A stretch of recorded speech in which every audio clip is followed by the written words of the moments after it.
Praise the lord. దేవునికి మహిమ కలుగును గాక. ప్రభు నామంలో మీ అందరికీ వందనాలు. అందరు బాగున్నారండి? మీరందరూ బాగున్నారని మేము విశ్వసిస్తున్నాం. ప్రతిదినం మీ కొరకు ప్రార్థన చేస్తున్నాం. ఈ సమయంలో దేవుని వాక్యం వినడానికి మనమందరం మన హృదయాలను సిద్ధపరచుకుందాం. షకీనా మినిస్ట్రీ సంఘ కాపరి పాస్టర్ జి విజయ్ కుమార్ గారు ఈ సమయంలో మనకు వాక్య సందేశాన్ని అందిస్తారు. మనమందరం ప్రార్థనాపూర్వకంగా ఏకీభవించి దేవుని దీవెనలు పొందుదాం.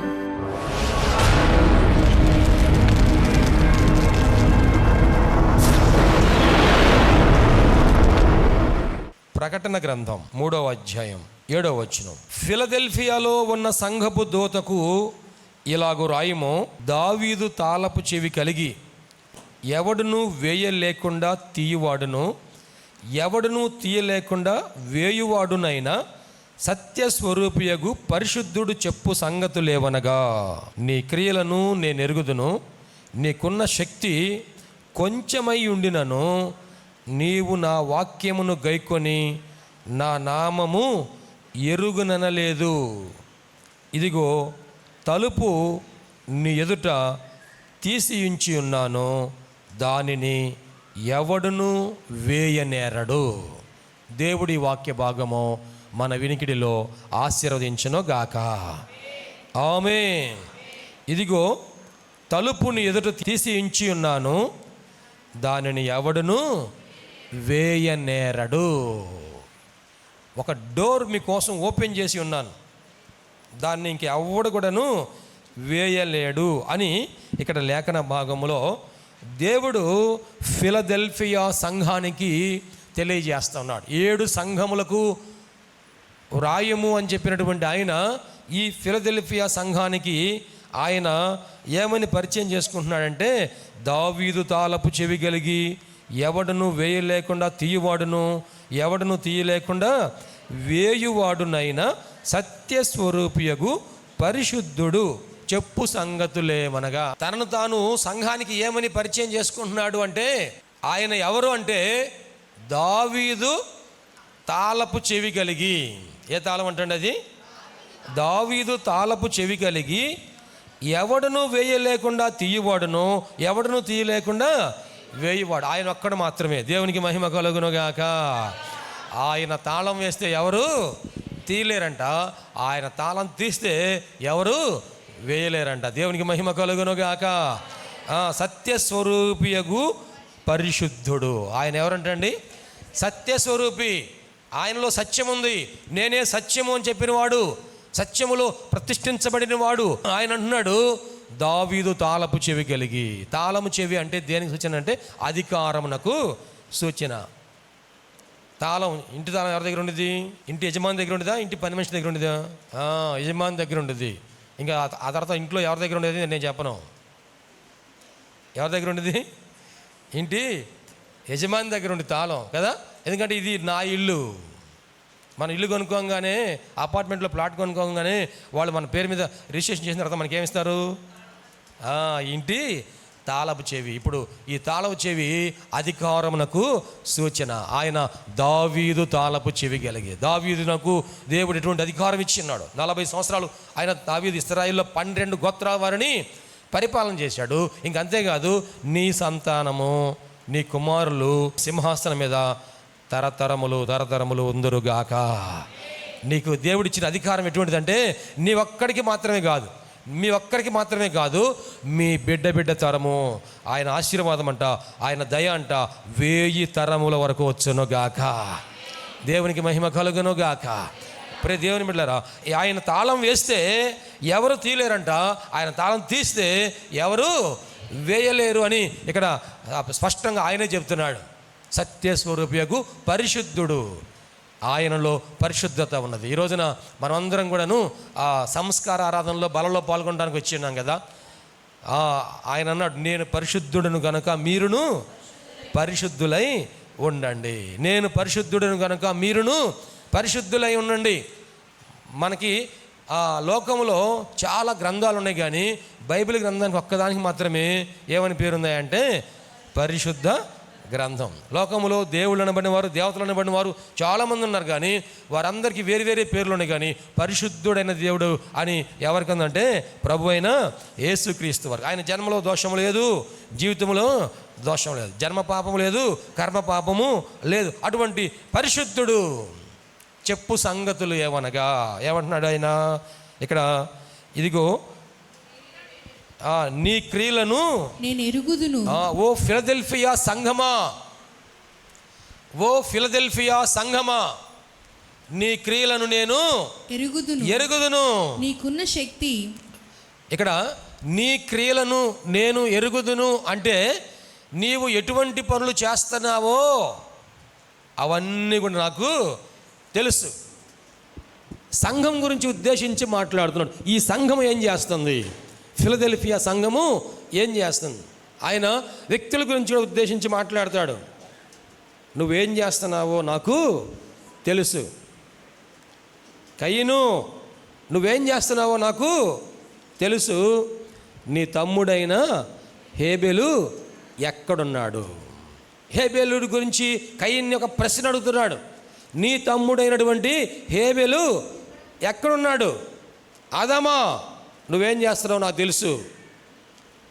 ఆదామా, నువ్వెక్కడున్నావు? ఆదామా, నువ్వెక్కడున్నావు? రోజు నేను ఏదైనా తోటలోకి రాగానే నువ్వు నా దగ్గరికి పరిగెత్తుకుంటూ వచ్చేవాడు కదా. సాయంత్రం తండ్రి ఇంటికి రాగానే, తల్లి ఇంటికి రాగానే పిల్లలు పరిగెత్తుకుంటూ వస్తారు కదండి. అలాగే ఈ ఏదైనా తోటలోనికి దేవుడు వచ్చినప్పుడు ఆదాము హవ్వలు ఆయన పిల్లలు పరిగెత్తుకుంటూ ఆయన దగ్గరికి వచ్చేవాళ్ళు. ఈ రోజున ఆదాము రాలేదు, హవ్వ రాలేదు. ఆదామా ఎక్కడున్నావు? తోటలో ఎక్కడున్నావు? తోటలోనే ఉన్నాడు, కానీ ఎక్కడున్నావు కనబట్టలా. ఈ రోజున మందిరంలో కనబడిన వారు కొంతమంది ఉన్నారు, సంఘములో కనబడిన వారు కొంతమంది ఉన్నారు, ఈ రోజున దేవుని సన్నిధిలో కనబడిన వారు కొంతమంది ఉన్నారు. ఎందుకు వచ్చిన చివరి భాగంలో, ఇదిగో తలుపు నీ ఎదుట తీసి ఉంచి ఉన్నాను, దానిని ఎవడును వేయనేరడు. ఓ సంఘమా, ఓ జనాంగమా, నీ ఎదుట నేను తలుపు తీసి ఉన్నాను, ద్వారము తెరచి ఉన్నాను, ఎవరును దానిని వేయనేరడు. నీ ఎదుట నేను ద్వారము తెరచి ఉన్నాను. ప్రియ దేవుని బిడ్డలారా, ఒక నూతన వాగ్దానము ప్రభు మనకి ఈ రోజున అందిస్తూ ఉన్నారు. ఈ సంవత్సరంలో 2024వ సంవత్సరంలో మేము అడిగినవన్నీ పొందుకోలేకపోయామండి. కొన్ని ద్వారాలు మూయబడ్డాయి, కొన్ని మార్గాలు మూయబడ్డాయి అని నిరాశతో ఉన్నారేమో. మేము ప్రార్థన చేశాం కానీ కార్యము జరగలేదు. మా ఇంటి వారందరూ రక్షణ పొందాలని మేము ప్రార్థన చేశాం కానీ కార్యము జరగల. మేము కొత్త ఇల్లు కట్టుకోవాలని ప్రార్థన చేశాం కానీ కార్యము జరగల. మేము ఒక నూతనమైన ఆలోచన చేశాం, ప్రయత్నం చేశాం కానీ కార్యము జరగలే. మా బిడ్డల జీవితాలు ఇది జరగాలని ఆశపడ్డాం కానీ జరగల. ఒకవేళ నిరాశలో ఉన్నారేమో, ప్రభు అంటున్నారు, మీ ఎదుట నేను ఒక ద్వారము తలుపు తెరచి ఉన్నాను, అది ఎవడును వేయనేరడు. దేవునికి మహిమ కలుగును గాక. నీ ఎదుట తెరవబడిన ద్వారము, నీ ఎదుట తెరవబడిన తలుపు ఒకటి ఉంది. మనం కళ్ళు తెరిచి చూస్తే ఆ ద్వారములో మనం ప్రవేశించుదము గాక. చూడండి, ఇక్కడ యోహాను సువార్త 10వ అధ్యాయము 7వ వచనం చదువుకుందాం. కాబట్టి యేసు మరలా వారితో ఇట్లా, నేను గొర్రెలు పోవు ద్వారమును నేనే, గొర్రెలు పోవు ద్వారమును నేనే, నాకు ముందు వచ్చిన వారందరూ దొంగలను దోచుకొని వారునై ఉన్నారు. గొర్రెలు వారి స్వరము వినలేదు. నేనే ద్వారమును, నా ద్వారా ఎవడైనా లోపల ప్రవేశించిన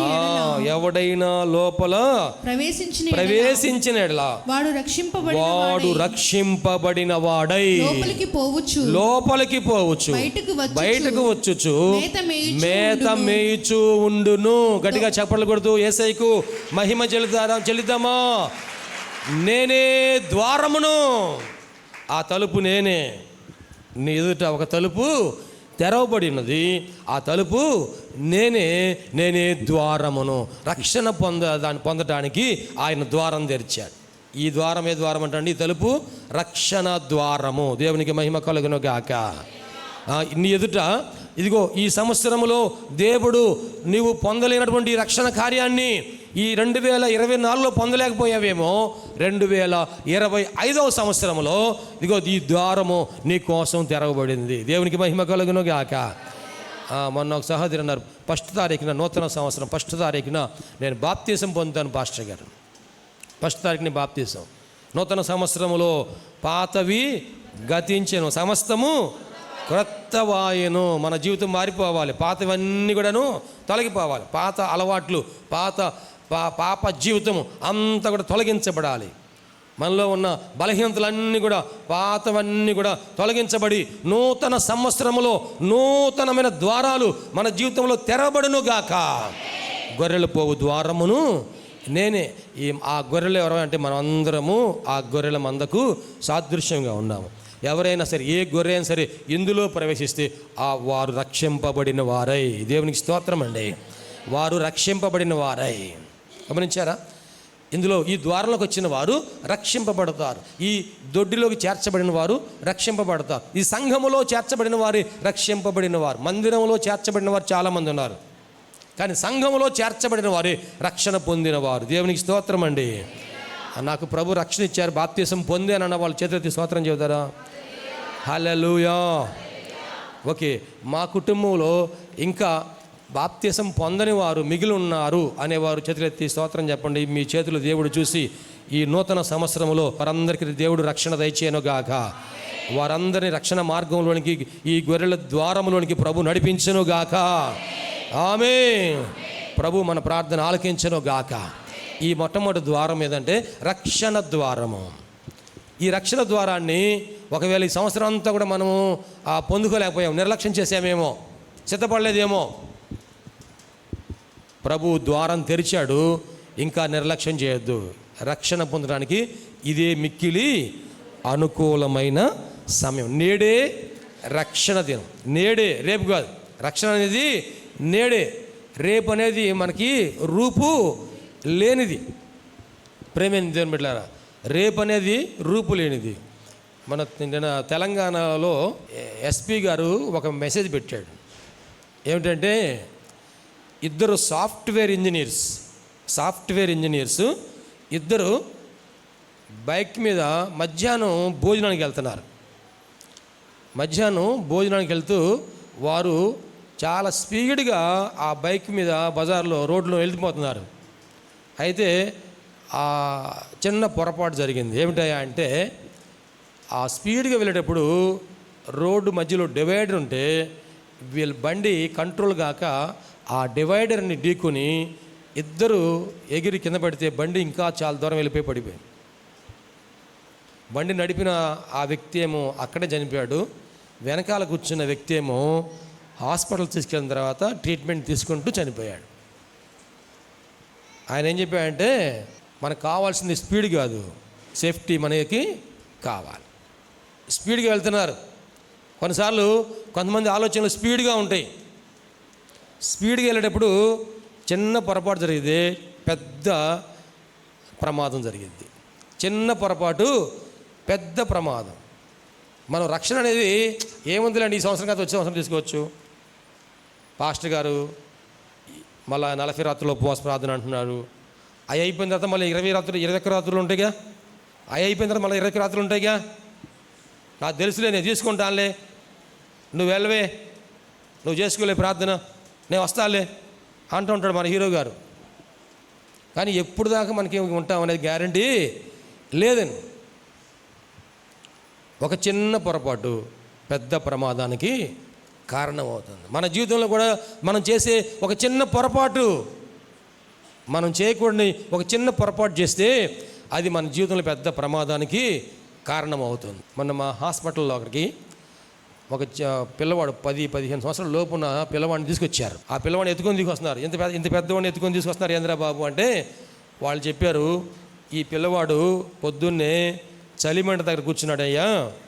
చలిమంట దగ్గర కూర్చుంటే ఆ చలిమంటకి వేయడానికి ఆ గడ్డి, ఆ పొలలు అవన్నీ వేశారు.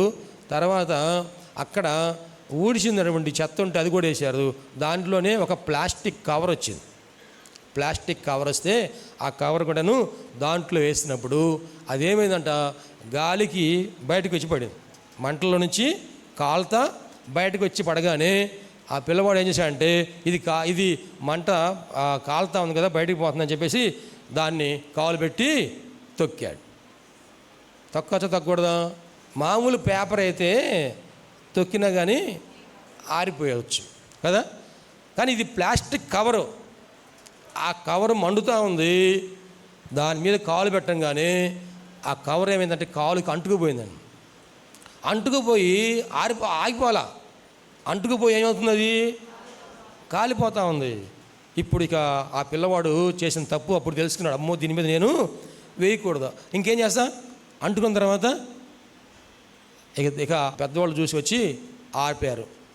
ఈలోగా ఏమైందంటే పాదమంతా కూడాను కాలిపోయిందండి.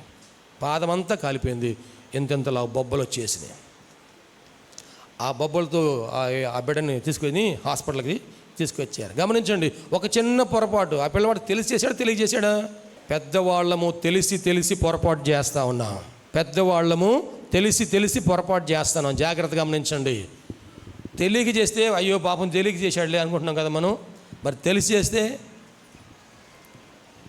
చేస్తే ఇదిగో రక్షణ పొందడానికి ద్వారం తెరిచాడు. బాప్తిసం పొందాలని దేవుడు చెబుతున్నాడు. అది మన ఎడల ఆయన కలిగినటువంటి సంకల్పము. ప్రతి ఒక్కరు కూడా తప్పనిసరిగా బాప్తిస్మము పొందాలి. పొందితేనే పరలోక రాజ్యంలో ప్రవేశిస్తారు. బాప్తిసం పొందకుండా నువ్వెంత ప్రార్థన చేసినా సరే, కొర్నేలి చాలా ప్రార్థనా పరుడు. ఎంత ప్రార్థన చేశాడంటే దేవతతో చెబుతున్నారు, అయ్యా నీ ప్రార్థనలు నీ ధర్మకార్యములు దేవుని సన్నిధికి జ్ఞాపకార్థముగా చేరినాయా చేరతాయా? చేరినవి. ప్రార్థన దేవుని దగ్గరికి వెళ్ళింది. అయితే దేవుడు నీవు పేతురుని పిలిపించు, రక్షణ పొందుటకు ఏ మాటలు నీకు అవసరమో ఆ మాటలు ఆయన చెబుతాడు. దైవజనుని పిలిపించు. దేవునికి మహిమ కలుగును గాక. మన ఇంట్లో ప్రార్థన కూడికలు ఎన్నిసార్లు ఏర్పాటు చేశాం. పుట్టినరోజు అంటే మనం పొలావ్ వండుకొని తిన్నామా లేదా? ఆర్డర్ పెట్టుకుందామా? వండుకున్నామా? తెచ్చుకున్నామా? తిన్నామా? కడుక్కున్నామా? అయిపోయిందిగా. దేవుడు గుర్తు రాలేదా? దైవ సేవకుడు గుర్తు రాలేదా? సంఘం గుర్తు రాలేదా? మ్యారేజ్ డే అంటే పెట్టామా? పుట్టినరోజు అంటే పెట్టామా? అబ్బాయికి ఫస్ట్ క్లాస్ వచ్చిందంటే పెట్టామా? ఇంకా అదంటే పెట్టామా? ఇదంటే ఎన్నంటే పెట్టామా? కానీ ప్రార్థన మాత్రం పెట్టలా. జాగ్రత్తగా గమనించండి. చాలా మనము నిర్లక్ష్యం చేస్తున్నాం. నీ క్రియలను నేను ఎరుగుదును, నీకున్న శక్తి కొంచెమై ఉన్నాను. కొన్ని పేటల్లో కొద్దిమందే ఉన్నా సరే వారు ఏం చేశారంటే వారి శక్తికి మించి మంచి పలహారం పెట్టారు. దేవునికి స్తోత్రం చేద్దామా? ఏది సెమీ క్రిస్మస్ ఆరాధనలో వారి శక్తికి మించి భోజనాలు ఏర్పాటు చేశారు. వారి శక్తికి మించి వారు త్యాగం చేశారు. ఎందుకంటే ఇది దేవుని కార్యము. ఇక్కడ వచ్చే వాళ్ళందరికీ పరిశుద్ధులు. ఇక్కడ అందరి మనం క్రీస్తు ప్రేమను మనం చూపించాలి. 365 రోజులు దేవుడు కాచి కాపాడితే కనీసం ఒక్క రోజున మన కుటుంబంలో ప్రార్థన కూడికి ఏర్పాటు చేసుకోలేదంటే మనము దేవునికి ఎలాంటి కృతజ్ఞతలు చెల్లిస్తున్నాం? నా ప్రాణమా యెహోవాను సన్నుతించము, ఆయన చేసిన ఉపకారములలో దేనిని మరువకుము. ప్రభు మన జీవితంలో ఎన్నో మేలు చేస్తున్నాడు కదా. ప్రతి ఒక్కరి జీవితంలో ఎన్నో మేలు చేస్తున్నాడు. మరి ప్రతి ఆదివారం దేవుని మందిరానికి వస్తున్నామా? మరి దేవుడు మనకు ఎన్నో మేలు చేస్తే కనీసం మందిరానికి కూడా వెళ్ళకుండా మనము నిర్లక్ష్యంగా ఉన్నామంటే ఆయన అంటున్నాడు, నీ క్రియలను నేను ఎరుగుదును. మన హైదరాబాద్లో ఒక అబ్బాయి కారులో స్పీడ్గా వస్తున్నాడు. ఎంత స్పీడ్గా వచ్చాడంటే ఆ ఎదురుగా ఒక బైక్ ఉంటే ఆ బైక్ మీద ఇద్దరు వెళ్తున్నారు.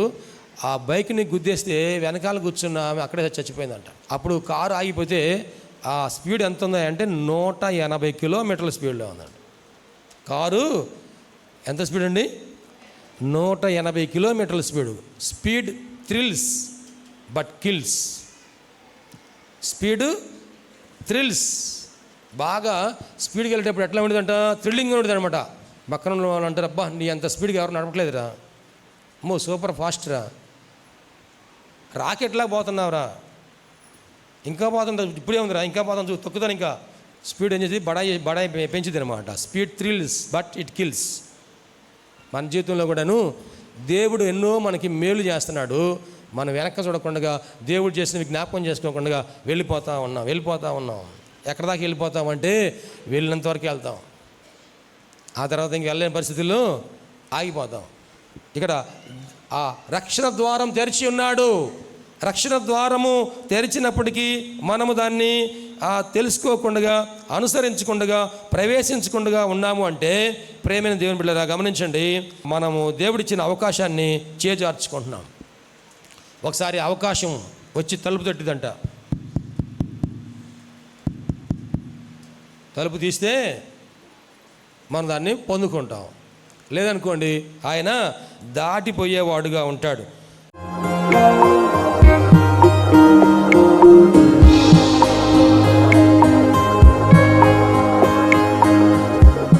ప్రభునందు ప్రియ దేవుని బిడ్డలారా, ఎంతవరకు దేవుని వాక్యం విన్నందులకు ప్రభునామమున వందనాలు తెలియజేస్తున్నాం. మనం అందరం ప్రార్థనలో ఏకీపిద్దాం. తలలు వంచి కనులు మూసుకొని ప్రార్థనలో ఏకీపిద్దామండి. ప్రార్థించుకుందాం. మహోన్నతుడైన దేవ, పరిశుద్ధుడైన మా ప్రభువా, నీ పరిశుద్ధమైన పాదములకు వందనాలు. ఇదిగో నాయనా, ఈ వాక్యము ద్వారా మాతో మీరు మాట్లాడినందుకు వందనాలు ప్రభా. అవును, నువ్వు సజీవుడైన దేవుడు అయ్యా, మాట్లాడే దేవుడవు ప్రభా. ఈ వాక్యం మా హృదయంలో పదిలిపరుచుకుంటూ సహాయం చేయండి. సంపూర్ణమైన మారు మనసు మాకు దయచేయండి. పాప క్షమాపణ అనుభవం మాకు దయచేయండి. రక్షణ ఆనందం మాకు దయచేయండి ప్రభువా. ఈ అనారోగ్యములు, బలహీనతలు, సమస్యలు, శోధనలు, సైతాను ఆటంకాలు అన్నీ కూడా యేసుక్రీస్తు నామములో తొలగించండి నాయన. పరిశుద్ధాత్మ దేవ, మీ కార్యం జరిగించండి అయ్యా. మీరు మాకు తోడుగా ఉండి దీవించండి. మమ్మల్ని, మా కుటుంబం జ్ఞాపకం చేసుకోండి. మా బిడ్డలు మీరు ఆశీర్వదించండి ప్రభువా. మా కుటుంబంలో రక్షణ ఆనందం సంపూర్ణంగా దయచేయండి. ఎటువంటి అవసరాలను మీకు తెలుసునైనా ప్రతి అవసరతలో కూడా మాకు సహాయం దయచేయండి. అన్ని విషయాలు కూడా మీరు దీవించండి. ఈ టీవీ ప్రోగ్రాం చూసిన ప్రతి ఒక్కరిని పేరు వరుసన మీరు దీవించి రక్షించి మీరు అక్కడ కొరకు సిద్ధపరచండి. మంచి భవిష్యత్తును వారికి దయచేసి మీ కృపలో మీరు వర్ధలు చేయమని నీకే సమర్పణ చేసుకుంటూ యేసయ్య పరిశుద్ధ నామములో స్తుతించి ప్రార్థించి వేడుకుంటున్నాము తండ్రి. ఆమెన్. తండ్రి, కుమార, పరిశుద్ధాత్మ త్రియేక దేవుని దీవెన తోడుగా నడిపించను గాక. Amen, amen, amen. మీ అందరికీ ప్రభునామన వందనాలు.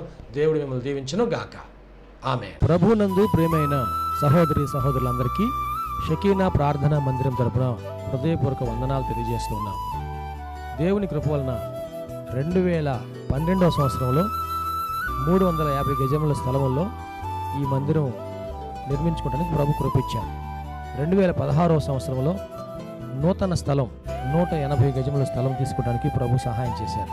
ఈ సమయంలో ఈ స్థలం అంతట్లో కూడాను మందిరం నిర్మించుకోవడానికి ప్రభు ఏర్పాటు చేసి ఉన్నారు కనుక ఈ మందిర నిర్మాణం, పాత మందిరం తీసివేసి నూతన మందిర నిర్మాణం కార్యక్రమం ప్రారంభించబడింది. దయచేసి ఈ మందిర నిర్మాణం కొరకు మీరు అందరూ ప్రార్థన చేయాలని, ప్రేరేపించబడిన వారందరూ కూడాను ఈ మందిర నిర్మాణంలో 106 అడుగుల పొడవు, 45 అడుగుల వెడల్పు కలిగిన ఈ స్థలం అంతట్లో మందిర నిర్మాణం స్లాబ్ వేయటం జరుగుతుంది కనుక దయచేసి ప్రేరేపించబడిన వారందరూ కూడా మీ ఆర్థిక సహాయ సహకారాలు అందించి ప్రార్థించి మీరు దీవించబడాలని ప్రభునామమున మనవి చేస్తున్నాం. ఈ స్క్రీన్ మీద చూపించబడుతున్న నంబర్కు మీరు ఫోన్పే కానీ, గూగుల్ పే కానీ, లేక మా అకౌంట్ నంబర్కి మీరు కానుక పంపించి సహాయం చేయాల్సిందిగా కోరుతున్నాం. లేక మీరు ప్రత్యక్షంగా వచ్చి ఈ మందిర నిర్మాణ కార్యక్రమాన్ని చూసి మీరు కానుక అందించి దీవించబడాలని ప్రభునామమున మనవి చేస్తాం. ప్రభు మనందరికీ తోడుగా ఉండి ఆశీర్వదించును గాక. ఆమె. షకీనా ప్రార్థనా మందిరము దేవుని యొక్క దర్శనములో దేవుని కృప వలన 2012వ సంవత్సరము మే నెల 1వ తారీఖున ప్రతిష్ఠ చేయటం జరిగింది. ఈ మందిరములో దేవుని ఆరాధించుటకు విచ్చేసిన వారు ఆత్మరక్షణ, శరీర స్వస్థత, వారి జీవితంలో ఆశీర్వాదాలు పొందుకుంటూ ఉన్నారు. ఉపవాస ప్రార్థనలో అభిషేకించబడి దేవుని ఆత్మతో ఆరాధించుచున్నారు. అనేక మంది పరిశుద్ధాత్మతో నింపబడుచున్నారు.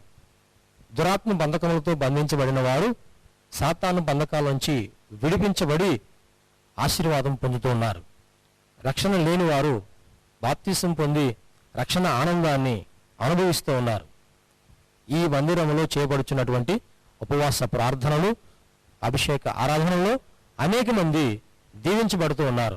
ప్రియ స్నేహితులారా, మీరును సమస్యల్లో సతమతమవుతున్నారా?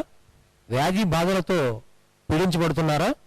నెమ్మది లేక బాధపడుతున్నారా? రండి, షకీనా ప్రార్థనా మందిరంలో ఆరాధనలో ఏకీభవించండి. ప్రభు మీకు సహాయం చేయగలరు. ప్రతి నెల 2వ శనివారము షకీనా ప్రార్థనా మందిరంలో సంపూర్ణ రాత్రి ఉపవాస ప్రార్థన ఏర్పాటు చేయబడింది. ఈ ఉపవాస ప్రార్థనలో అనేక మంది ఆత్మతో అభిషేకించబడుతున్నారు. అనేక మంది ఆత్మ వరములతో నింపబడుతున్నారు. దురాత్మ బంధకముల్లో ఉన్నవారు విడిపించబడుతున్నారు. దేవుని యొక్క ఆశీర్వాదాలు పొందుకుంటున్నారు. అనారోగ్యంతో ఉన్నవారు స్వస్థపరచబడుతూ ఉన్నారు. ఈ సందేశం మీకు ఆశీర్వాదకరంగా ఉందని నమ్ముచున్నాం. మీ ప్రార్థన అవసరతలకు మరిన్ని వివరములకు సంప్రదించవలసిన మా address pastor G Vijay Kumar గారు, షకీనా ప్రార్థనా మందిరం, శారదా కాలనీ 32వ లైన్, రెడ్డిపాలెం రోడ్, గుంటూరు. మా ఫోన్ నెంబర్స్ 9963242497 మరి ఒక నెంబర్ 8885539777. షకీనా ప్రార్థనా మందిరములో ఆదివారపు ఆరాధనకు మా ఆహ్వానం. అనారోగ్యంతో బాధపడుచున్నారా? దురాత్మలతో పీడింపబడుచున్నారా? పాపపు అలవాట్లు మానలేకపోవచ్చున్నారా? కుటుంబ సమస్యలతో కృంగిపోవచ్చున్నారా? భవిష్యత్తు గురించి భయపడుచున్నారా? షకీనా ప్రార్థనా మందిరానికి ఇదే మా ఆహ్వానము.